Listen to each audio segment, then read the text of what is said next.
Terry! I'm home!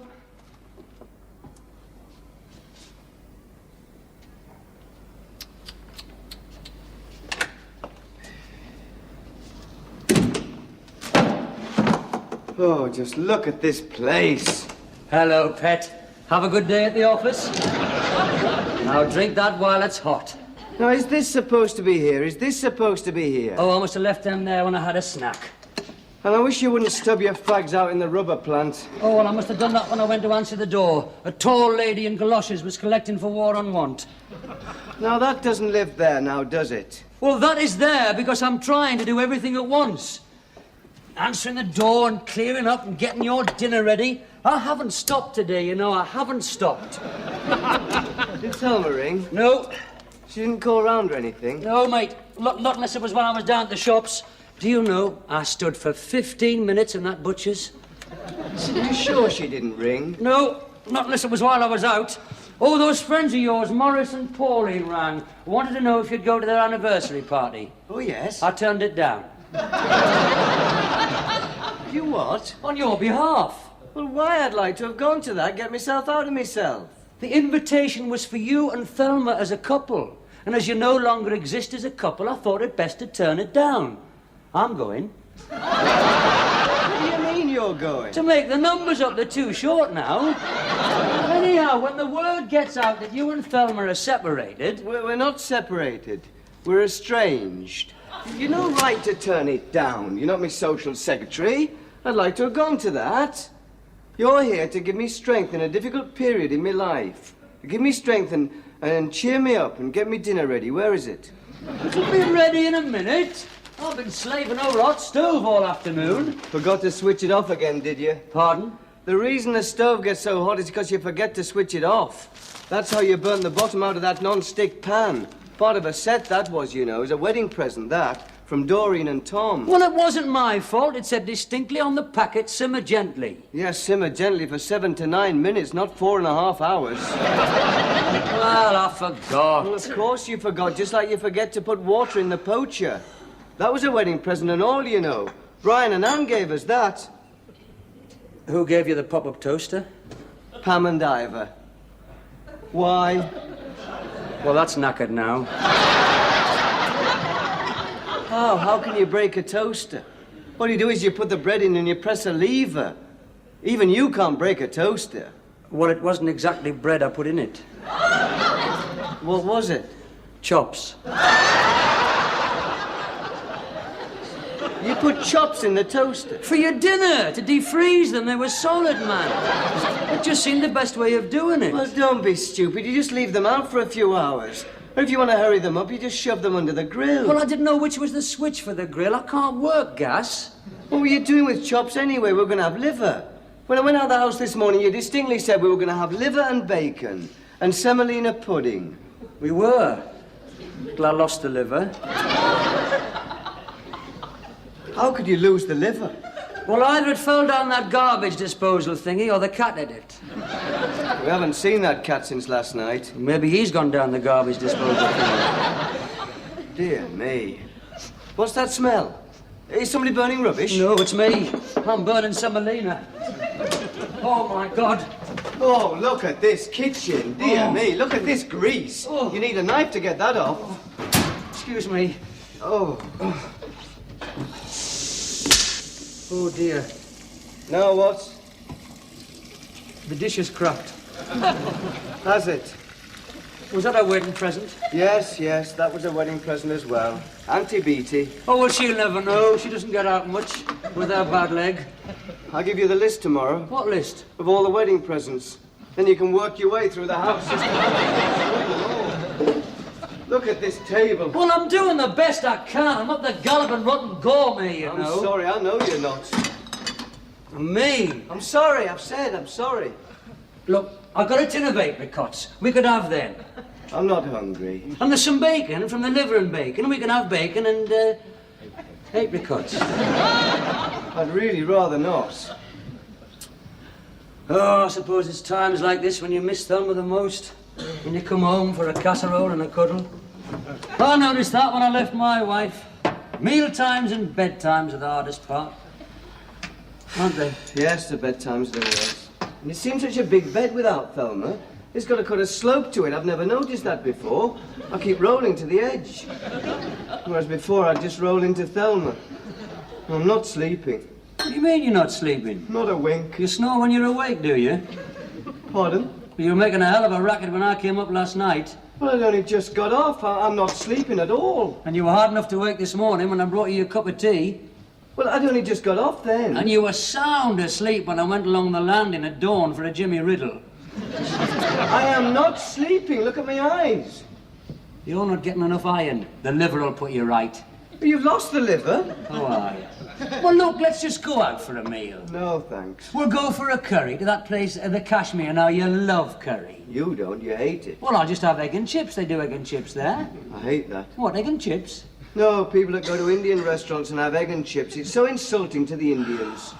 They come all the way from the Kashmir, they go to a lot of trouble with exotic herbs and spices, and then someone like you comes in and has egg and chips and a pint of lager.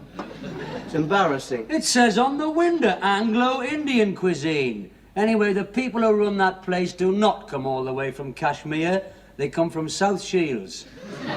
He told me that his granddad fought on the northwest frontier. Well, he must have meant Cumberland. Because I'll tell you something, mate. He might wear a turban, but he's a third-generation Geordie. He's still an Indian with an Indian's heritage and an Indian sensitivity. And I don't like going there with people like you who order English food and call the waiters Gunga Din. I never realised you were such an Indian lover. Not just Indians. I feel sorry for any foreign waiters with people like you around. I'll never be able to show my face in Don Luigi's again after going there with you. Well, they've no sense of humour, these Italians. They have, Terry, they have. They're famed. Famed for their warm-hearted, fun-loving hospitality. They just get bored with a constant stream of jokes about the mafia. Much as the manager of the Golden Dragon took exception to you calling him Kung Fu. Well, look, then, we'll just go to an English restaurant. We'll go to an English ordinary steakhouse. Or we could get some fish and chips. We could go down the Wheat Chief later. There's music down the Wheat Chief tonight. No, I've no desire to go out. No desire whatsoever. Look, I have been working my fingers to the bone. I'm entitled to be taken out tonight. You sound like my wife. I feel like your rotten wife. I can understand why she left you now. You show more concern for Indians and Chinamen than you do for your loved ones. That is not a nice thing to say. Is that a nice thing to say? Is that a nice thing to say to someone who's just separated from his wife? Estranged. Terry, I am grief-stricken. I'm going through a very traumatic period. Some people, when they split up from their wife, they just use it as an excuse to enjoy themselves and go out and get drunk and chase spare. I'm sure you did. I did, as a matter of fact. Did me a world of good. Yes, well, we're different people, Terry, you and I. I take things more seriously.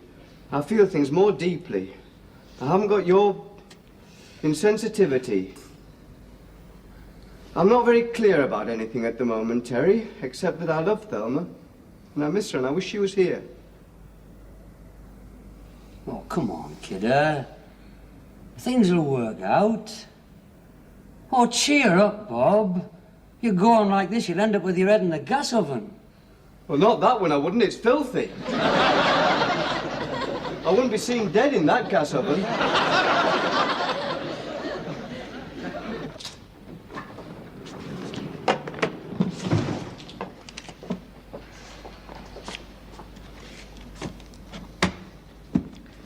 Hello, Thelma, pet. Oh, hello, Audrey. How are you? Oh, full of the cold, but you know. And the children? Oh, they're fine. Well, Fleur's had a bit of an earache and Wayne's had his chest, but you know. Well, how's Ernie? Oh, he's been in bed all week with some allergy, but we're finding ourselves. Oh.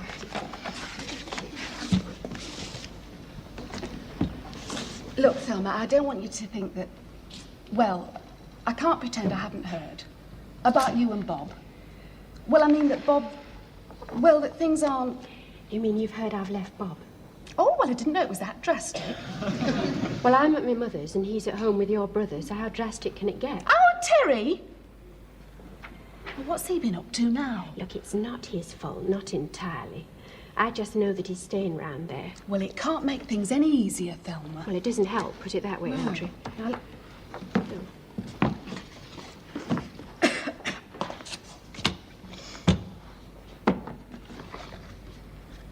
Now, look, Pet, I don't want you to think that I'm one of these people that you don't hear from for ages, who turns up at the slightest hint of disaster. But if there's anything I can do, anything at all, Pet, don't hesitate. Please don't hesitate. I'm not unfamiliar with this sort of thing, you know. It hasn't all been plain sailing with our Ernie. It's not easy being married to an alcoholic hairdresser. Ernie's not an alcoholic. He drinks too much too often, and that's alcoholic in my book. Well, our problems have never stemmed from Bob's drinking. Oh, no, Pet, I didn't mean to infer.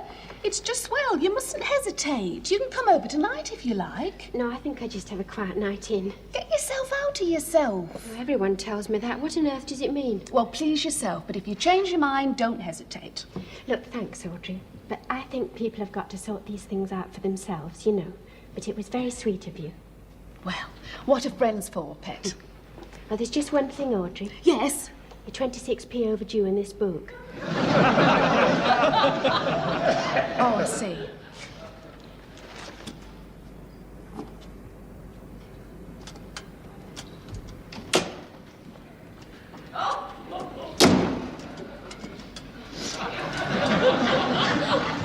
I have found the liver Oh, where was it? in my raincoat pocket. Oh, of course. I borrowed your coat when I went down to the butcher's. It was on the hall stand, dripping blood all over the new carpet. Cold water, that's a thing for blood. Will cold water help my Mac? Why did you wear my Mac? Well, I haven't got one. All my stuff's at home. Why did you wear my new Mac? What was wrong with my old Mac? Oh, well, I gave that to the lady from War on Want. My lovely old Mac? I've had that for years. Yes, I could see that. That's why I gave it away. Well, I want that back. Oh, don't be stupid, man. It'll be halfway to Kashmir by now. My extendable steel rule was in the pocket. Well, I'm sure they'll find a good use for it there. Now, look, do you want me to cook that liver for you? No, thank you, not now. It'll be all fluffy now and taste of gabardine. It'll do for the cat if we ever find him. Look, don't worry about the cat. Well, I do worry about the cat, Terry. He's not ours, you know. He belongs to the people next door. I'm just looking after him. He belongs to the people next door who've gone to a wedding in Pontefract. What am I supposed to say when they come back and ask where's Ginger? I'm not sure where he is. He's disappeared. He might have gone down the waste disposal. Well, I'm not sure that he did. It's just that, well, it made a very funny noise. Yes, well, they always do. Yes, but yours sort of went... Not funny, Terry. Not funny one little bit. God, no sense of humour, some people. And you haven't cleaned out that oven yet. Well, I will do, I will. I'll do it in the morning. Can I ask you one question? What? Why, at 8:30 of an evening, are you in pyjamas and dressing gown? I've just had a hot bath, haven't I? Well, I hoped you wiped the bath round after you. Yes, I always do. No, you can't get me for that. I haven't had a bath. I noticed. Pardon? 3 days you've been here and you haven't had a bath. I haven't had time for a bath. You can have one last thing at night. I didn't want to wake you. You won't wake me. I'm not sleeping, remember? Oh, look, Bob, put some clothes on, eh? And let's go and have a nice, quiet drink. No, thanks. I don't want to go out. I've just had a hot bath. Well, you can wrap up warm. We've got the car. I don't want to go out. I just want a quiet evening in with the television. There's nothing on. Well, there must be something on. I've had a look. There's an inquiry into mental health, a programme about accidents in the home, and a documentary on wildlife up the Amazon. And you can't watch that because you're terrified of spiders. Give you nightmares. How can I get nightmares when I'm not sleeping? And there's a party political broadcast on at 9:50. That's always good for a laugh. That's not on, is it? Aye, all 3 channels and all. Dear me, what a terrible night. There's a film on. Oh, a Polish masterpiece. Quite, with subtitles. What a terrible night. Look, Bob, if you come out for a drink, it'll get yourself out of yourself. No, Thelma might ring. Oh, look, if you want to speak to Thelma, for God's sake, ring her. Certainly not. I've got my pride. I'm not speaking to her, remember? Well, if you're not speaking to her, why are you going to wait in all night in case she rings? Just so I can make it perfectly clear that I'm not speaking to her. Oh. She left me, remember? I did not leave her, she left me. Look, I'm not going to say it again. I'll give you one last chance. Are you coming out with me or not? No. Just because Thelma's gone, you think I'm going to leap at the chance of having a drink with you every night? Oh, Bob, when Thelma was here, you were out having a drink with me almost every night. Yes, and perhaps if I'd seen less of you, I wouldn't be in this situation. Oh, what a nice thing to say. What a nice thing to say, though, but to your best friend who spent half the morning down the butcher's. I'm sorry, but it's the truth. It has to be said. Over the years, your presence has had a... Well, it has to be said. A destructive influence on Thelma and me. What a terrible thing to say. I was your best man. Yes, and even at the altar you were telling me where I could get a quick divorce. That was just a joke, man, to take your mind off the horror that was to follow. There you go again. Well, that was just another joke. But it isn't funny. Listen, Bob, I have never consciously tried to cause trouble between you and Thelma. All right, I've had my differences with Thelma, almost as many as you. But I have never consciously tried to stir it between you and her. You didn't help on Monday. Thelma might be here now if you'd sent those flowers. I'll never forgive you. £5 I gave you to send flowers, and you never got past the betting shop. I'll pay you back. You'll get your money. That is not the point. That is not the point. I gave you £5 for flowers. That is not the point. I shall never forgive you. I did buy some flowers. You did not buy some flowers. You stole some flowers from the gardens opposite the rates office. Well, Thelma's still got them. It's the thought that counts. If she had got what I originally intended, a large bouquet of flowers wrapped in cellophane with a pink ribbon, then she might have been impressed with the thought. What's she going to think about a bunch of marigolds wrapped in an old Daily Mirror shoved through a letterbox? Oh, if only that horse had come up, she could have opened her own rotten flower shop. I suppose if another of your horses had come up, we might have got something to eat tonight. What is that supposed to mean? It just means that I'm wondering, Terry, what you are doing with the housekeeping, frankly. £10 I gave you on Monday for the housekeeping, and I've seen precious little for it, except for a bunch of carrots, a tin of fruit, and some rather fluffy liver. And the bacon and a tin of semolina. How much does it cost? £8 a tin? It's semolina, not caviar. I want to see the bills. I want to see the receipts. I paid the milk bill, you know, and the papers and the laundry. I also made a contribution to the lifeboat fund, and I've got a flag to prove it. I can account for every penny. Oh, of course you can in the betting shop. Right, that's it. You can go so far, I can take so much, but that is it. 3 days of living with you has certainly made me appreciate Thelma's point of view. I don't know why you got married. You don't need a wife, you need a housekeeper. Somebody to cook your meals and balance your books. Well, I'll tell you one thing, mate. I have been very tolerant these last few days, but it's got to be said, you are impossible to live with. Where are you going? I'm leaving you, that's where I'm going. I am leaving you just like Thelma did. You want to think about that, mate. That's 2 people who have left you inside a week. 3 if you count the cat.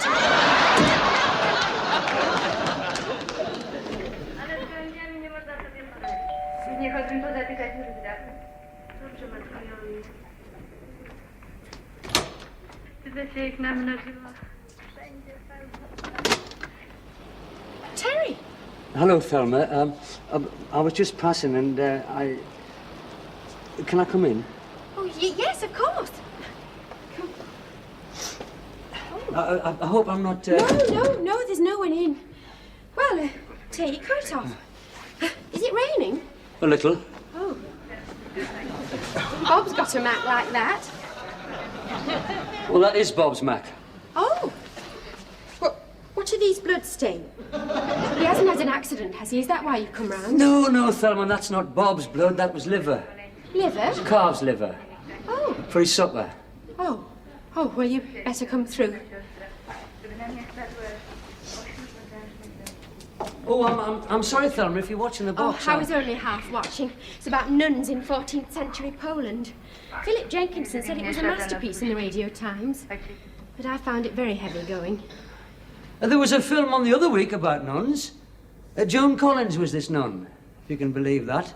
She was in this open boat with these men. Only the men didn't know she was a nun, you see, because she'd lost her habit. Do you want to sit down? Oh, cheers.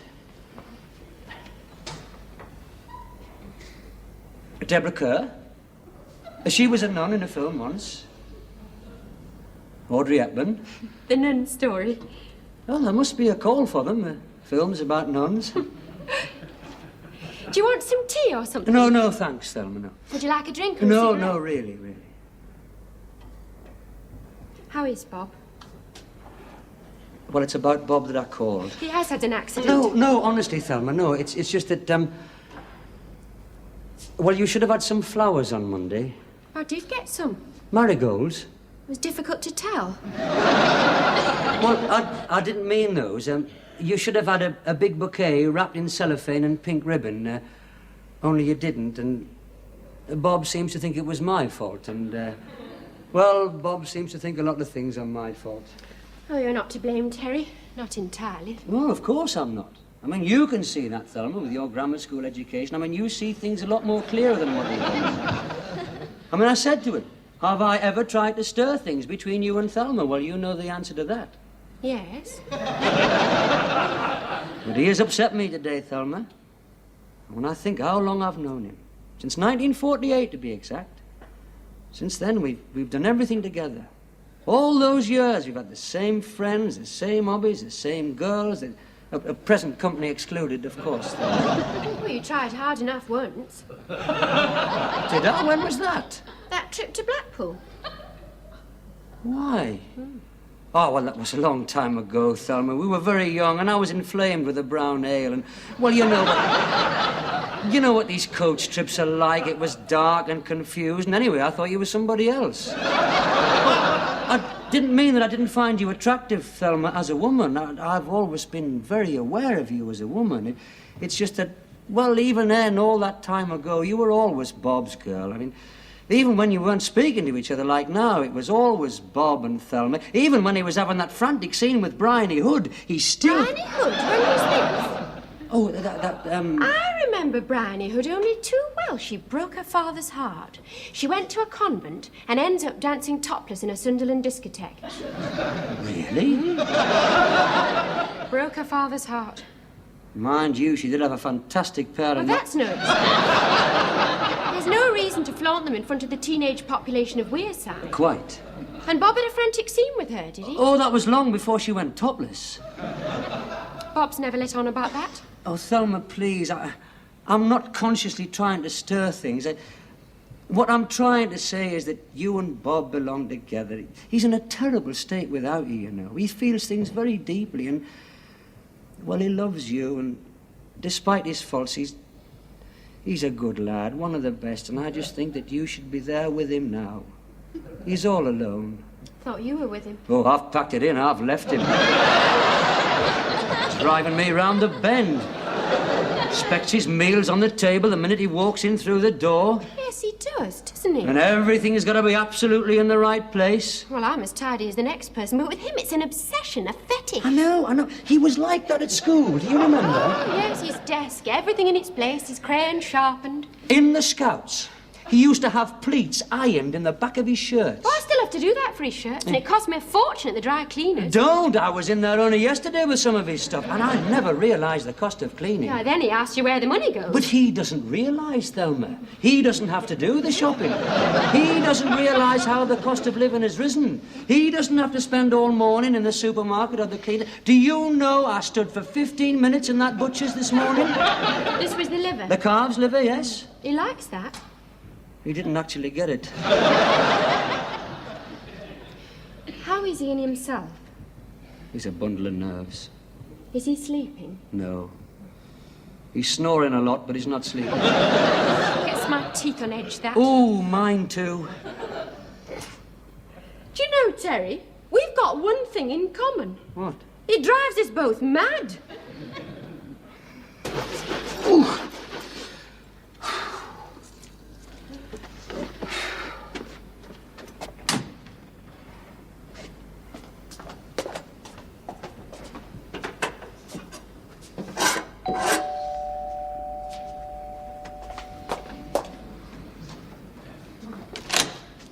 It's only me, Pet. Hello, Audrey. Come in, love. Come Oh, in. well, just for a minute then. I shan't stop. What are you doing? I'm trying to clean up. There's blood everywhere. What have you done? Oh, it's not me, it's Terry. You haven't murdered him. Not yet. Nobody'd blame you if you did, Pet. Do you know, Audrey, he's turned this place into a pigsty.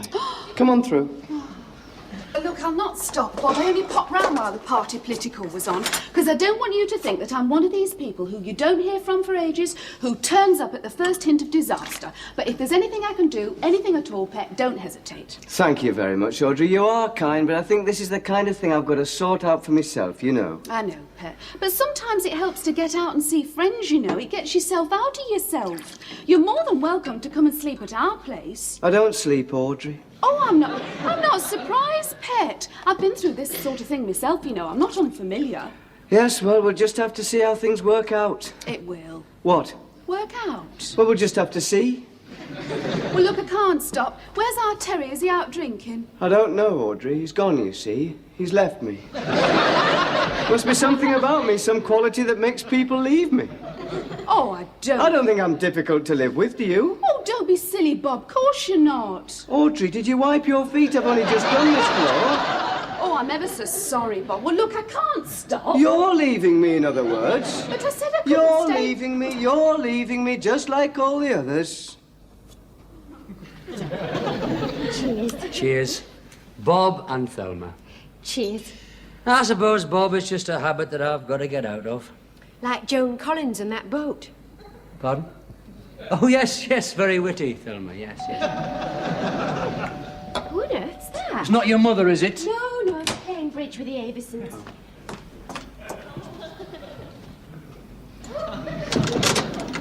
Oh, hello, Audrey. Hello, Thelma, Pet. Look, I can't stop, but I thought I'd better rush over. Oh. It's just that I...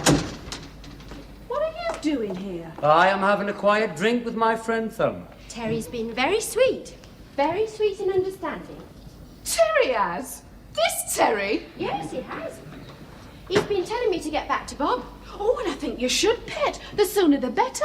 I've just been round there to see how he is, and he's behaving most peculiarly. He's gone all morbid and depressed, and he's brandishing this knife. Listen, I'll ring him. I'll tell him I'm on my way. Is he terribly depressed? Well, yes, I can't pretend he isn't. I think he thinks everybody's against him. And he's very worried about Ginger.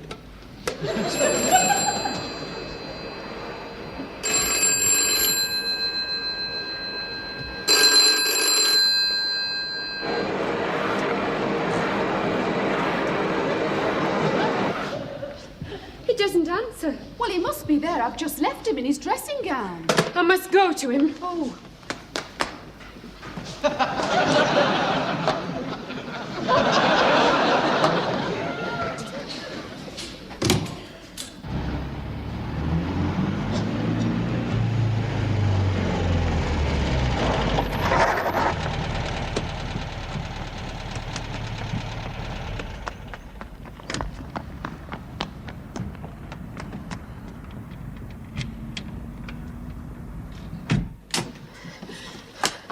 Darling! Oh, to think I'd